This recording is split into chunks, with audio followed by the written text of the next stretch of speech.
Hello hunters, it's B-Bake and Frost, and in this video we want to discuss some various fun ideas that we came up with for Sunbreak. Capcom has announced that more Sunbreak information will be revealed in spring 2022, so that means we have a lot of time until we are going to learn more about what Sunbreak has to offer. Due to this fact, we began brainstorming various ideas, and before we begin, I just want to restate that nothing mentioned here is guaranteed to be in the game. They're just simply fun ideas that we had which could improve Sunbreak or introduce new systems or mechanics. And with that being said, let's get into it. The first idea we want to discuss is a revamp to the Wyvern riding system. Now, bear with me here because this is information you might already know about, but it really helps lead into the idea that we have of how we're going to change the Wyvern riding system. So, before we had Wyvern riding, we had mounting. Mounting was in the game since Monster Hunter 4. Mounting involved hitting the monster with aerial attacks until a threshold is reached, causing the hunter to hop onto the monster's back. Once on, there were two results. You either fail, and you are thrown off the monster's back, or you fill up the mounting gauge, causing the monster to topple, giving you and your fellow hunters ample time to attack. In Rise, however, this system was replaced with Wyvern riding. There are various methods to initiate a Wyvern ride, some of which I will discuss a bit later, but generally speaking, when you are fighting a monster, to initiate a Wyvern ride, you can either use aerial attacks and Wirebugs skills, which will build up until a threshold is reached, and the monster becomes Wyvern rideable. And when in this state, you can either sheath your weapon and press A to hop on, or you can use any sort of attack, whether it be your weapon, a kunai, etc., to begin the Wyvern ride. Either way, you are forced to hop onto the monster or wait until the silk goes away to continue attacking, which can be incredibly disruptive to the normal flow of combat. And because of this, we thought of a way to keep Wyvern riding in the game while also giving hunters the ability to opt out of it for those who dislike the system. Right, and the changes we have in mind are meant to make the system feel better, as well as make more sense with the game's lore. Specifically, to make Wyvern riding more focused around the Wirebugs and their silk. After all, Wyvern riding is performed by attaching iron silk to a monster to essentially control them like puppets. It's kinda messed up. Anyway, the first change is that monsters dealing damage to each other would no longer contribute to starting a Wyvern ride. They'll just take damage, like what's going on right here.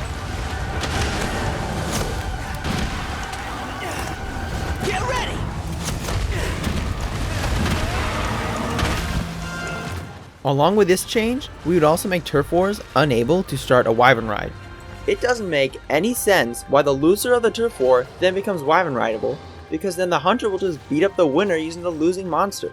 Not only would this change make sense with how Frost and I would change Wyvern riding, it also has the added bonus of making invading monsters a threat again. So when a Basil storms into the room, we'll once again go, "Oh no, go away," instead of, "Yeah, get over here." The other, more prominent change we had in mind is changing what happens when a monster becomes Wyvern rideable, and how we initiate the ride itself. You've probably noticed that when you finish a Wyvern ride, the monster will get tethered to a location by iron silk. With how it functions right now, all it really does is prevent them from leaving that spot. But B-Bake and I thought, why not take that concept of having the monster tethered to a spot with iron silk, and put that before the Wyvern ride?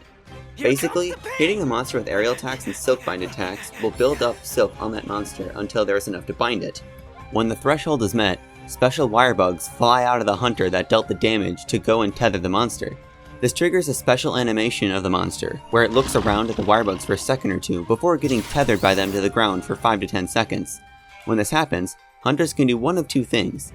A, they can sheath their weapon and press A to initiate the Wyvern ride, much like how the system works right now. Or B, they can keep attacking the monster. If the hunters deal enough damage to the monster while it's bound, it'll trigger a topple, giving hunters a bit more time to hit the monster. If neither of these two occur, then the monster will free itself from the silk and resume fighting like normal. We feel like this would be ideal since it changes the Wyvern riding system into one that is completely optional. This would benefit hunters who want to focus solely on fighting the monster without any obnoxious interruptions to the flow of the fight, while still allowing hunters that want to Wyvern ride a monster to do that. We are aware that there might be some inherent flaws with this, such as you accidentally toppling the monster when you want to ride it, or a different hunter during a multiplayer hunt rides the monster when you don't want them to. But we think the benefits of this system would greatly outweigh those problems and make the whole Wyvern riding system a lot more reasonable no matter how you prefer to play the game. Alright, so now that we've discussed our ideas surrounding Wyvern riding, we want to move on to the Wirebugs themselves. So, you know how we have layered sets that allow us to customize our hunters? It was a fantastic addition that allowed us to much greater customize our hunter's appearance. We've been given much more freedom to control how our hunters look, so we figured why not add even more customization? Why not take it a step further by introducing a system that allows you to change the color of your Wirebug? Having the option to change the color of your Wirebugs would open the doors to new amazing fashion opportunities. Imagine zipping around with red Wirebugs. That would be so cool. Oh yeah, but our catch is that we were thinking that you should not just unlock this option upon arriving at Elgato. We think such a cool feature should be something that you had to unlock after completing some challenging quest. Similar to Rainbow Pigment from 4th Gen, where in 4 Ultimate, you would defeat the quest called Caravanier's Challenge, which pits you against a frenzied Zenogre, Furious Rajang, and a Shigaru Magala. There would be a quest similar to this that would become available to you after beating the final boss of Sunbreak to unlock the colored Wirebugs. What we were thinking in particular is, do you remember that one hunter dude in Komura? Senior Hunter Hananaga? You know, the guy that would give you the great Wirebugs every now and then? He seems like a prime candidate to be a Wirebug fanatic. So why not have him accompany the party to Elgato? And while we are busy saving the kingdom or whatever, this guy was out in the field, tired of being a side character and learning the secrets behind Wirebugs. Throughout his exploits, he learns a secret that allows Wirebugs to change their color. However, he keeps this to himself during the story to do his own research, testing the theory of Wirebug chromostasis. I'm a genius! Sorry, Frost is proud of himself for that one. Anyways, it's only after we completed the story that he wants to talk to us to help him with the last of his research. He will give us a solo-only quest that pits us against some challenging monsters. If you want it, you gotta earn it. Once you complete said challenge quest, however, Hananaga completes his research and you unlock the ability to change the pigment of your Wirebugs, similar to how you change the pigment of your armors.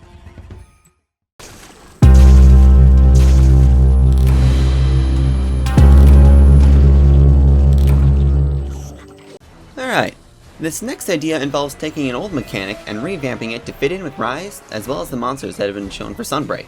So, Malzeno clearly resembles a vampire, and with that in mind, along with the fact that Shogun Senator is returning, we thought that it'd be the perfect time for bleeding status to make its reappearance.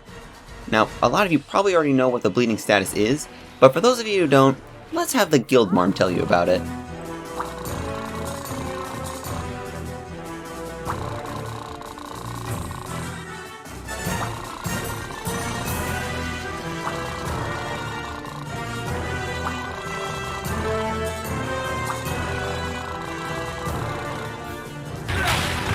So, now that the Guild Mom explained bleeding, we want to share our idea of how the bleeding status could be changed in Sunbreak. We think that bleeding itself would be pretty much exactly the same as it always has been, but now with an added twist. If you've already been inflicted with the bleeding status, and you get hit by another attack that would inflict bleed, you would then be inflicted with a new status, Rupture. Rupture would be an advanced version of bleed, similar to how there's the advanced version of poison, deadly poison, or venom, depending on the game. Rupture would deal even more damage to the hunter moving around than regular bleeding does. But there's more to it than that. See, we think that if you use a Wirebug for movement, be it a Wire Dash or Wirefall, while inflicted with Rupture, it would cause your hunter to lose a good chunk of health as a result. One last extra touch we think would be really cool is to give Malzeno a special interaction with Bleed and Rupture. We think that he and he alone would have a mechanic where if you are already inflicted with Rupture and are hit by another attack that would inflict Bleed, your hunter would then drop a red shiny drop on the ground, representing your lost blood. Now, despite being a shiny drop, you won't be the one who's able to interact with it. Malzeno is the one that would interact with this shiny drop. He would do a quick animation where he scoops up the red shiny and consumes it, healing himself in the process. Yeah, all this is a little out there, but we think it sounds really cool. We especially like how it would be a mechanic that punishes wire falling. Plus, it makes a lot of sense too, since the level of movement and contortion that the hunter does would be incredibly painful for someone who is badly bleeding. As for the crazy idea that the hunter would drop a red shiny drop, well, we wanted a creative way for Malzeno to heal himself through blood, where he can't easily spam it, and this is what we came up with. The next idea we thought about was a new level of sharpness above purple. Here's a chart from the Monster Hunter fandom wiki showing sharpness levels throughout all the mainline Monster Hunter games. As you can see, the highest sharpness level is purple. Nothing new here, we already knew that. However, here's another chart showing the sharpness levels from Monster Hunter Frontier. Ignore the different damage modifiers for they are besides the point, but what I do want to point out is the addition of a whole new modifier above purple sharpness, Sky Blue. And of course, we found a fantastic way to fit it into the story of Sunbreak.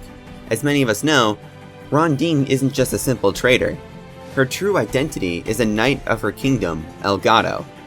She was sent by her queen to fetch Hammond, the master blacksmith of Kimura, and bring him back to Elgato with her.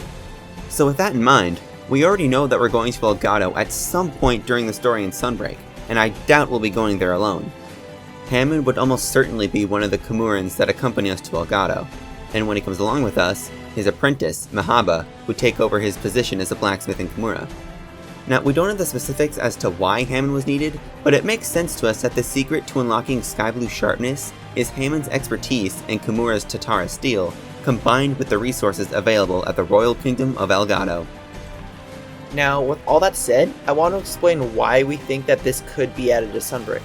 Monster Hunter has become a lot more experimental in recent titles in how the game looks, how the game plays, and various mechanics being added to it. So adding Sky Blue sharpness would simply be another thing to add to see how well it fits in with mainline Monster Hunter. Another reason why it could fit in is because Monster Hunter has had Rarity 10 equipment for years, and Rarity 10 was the highest rarity any piece of equipment could go. But Iceborne changed that, as it introduced equipment up to the rarity of 12, this gear also having the similar Sky Blue color. With this new rarity of equipment, we thought it would be reasonable to add the Sky Blue sharpness along with it. Something important to note, however, is that in World, the highest rarity of equipment is rarity 8, but in Rise, it is only rarity 7. So there's no guarantee that rarity 12 equipment would even appear in Sunbreak, but if it did, then having Sky Blue sharpness could be pretty interesting.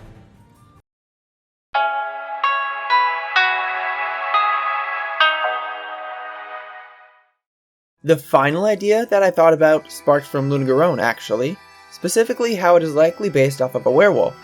I don't know much about werewolves, but something that I do know is that they are humans who shapeshift into werewolves come nighttime, specifically during a full moon. With this human by day, werewolf by night idea in mind, I thought there could be a pretty cool armor skill that relates to the day and night cycles. Let me put it this way. Back in Monster Hunter Generations, there are two armor skills, Hot-Blooded and Cold-Blooded. Hot-Blooded provides heat resistance, blocked environmental damage from lava, and here's the key part to my idea, powered up your hunter in the heat, or if you consume a hot drink. So if you're in a hot area, you would automatically gain 15 attack and 20 defense, and if you consumed a hot drink, your defense would increase by 10.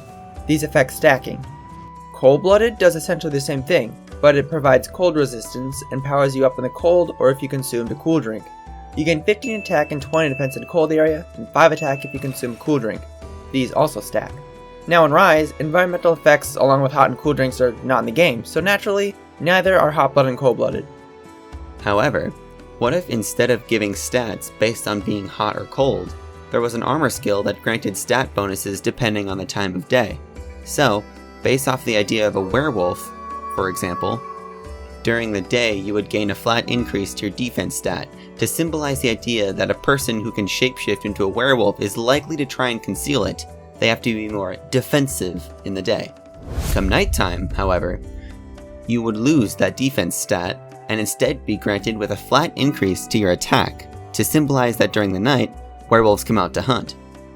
Now, the skill wouldn't necessarily have to follow this example of defense in the day and attack at night. We mostly just want to see armor skills in general that would have an effect based on the in-game day and night cycle. A dynamic skill would be more unique, but even just having a skill that would grant a stat bonus depending on the time of day would be really cool. So those are all the ideas or changes we would like to see for Sunbreak in this video, but we have another one coming that will be with more ideas, these being devised solely for the endgame. However, we hope you enjoyed this video, and we certainly want to hear what you think because, as being the ones who thought of these ideas, of course we're going to like them, which is why we want your thoughts on them or any ideas you might have yourself. Let us know in the comments below because we would love to read them and respond back.